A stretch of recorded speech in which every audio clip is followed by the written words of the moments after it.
Before anyone talks about success, they should first talk about the nights nobody saw. Because that's where this story really begins. His name was Ethan Miller, and for most of his life, he felt invisible. Ethan was born into a working-class family where money was always tight. His parents did their best, but their best still meant sacrifices.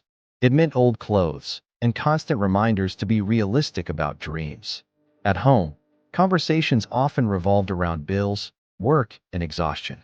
When Ethan talked about wanting more out of life, the response was usually practical advice disguised as concern. Be careful. Don't aim too high.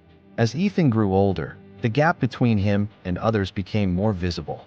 Friends moved forward, college, careers, relationships. He stayed behind, unsure of his direction.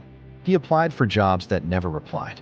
Each failure confirmed the voice in his head telling him he wasn't meant for more. The lowest point came quietly. One evening, after another long day that led nowhere, Ethan sat alone in his room. And in that stillness, a thought surfaced that changed everything. If this is my life forever, am I okay with that? The answer came immediately, no. That moment didn't bring motivation or excitement, that it brought clarity. Ethan realized something painful but powerful. No one was coming to save him. If his life was going to change, it would have to start with him. Change didn't happen fast. He began learning skills in his spare time. He failed repeatedly, but this time, failure didn't convince him to stop. It taught him what to adjust. Slowly, things began to change. Ethan became sharper, more focused, more intentional. People around him noticed, not because he talked about his goals, but because his behavior changed. Months turned into years.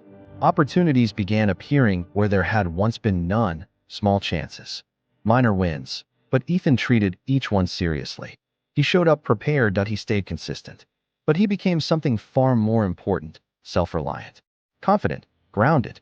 He no longer feared struggle because he had survived it.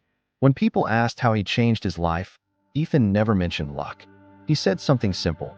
I stopped letting fear decide for me.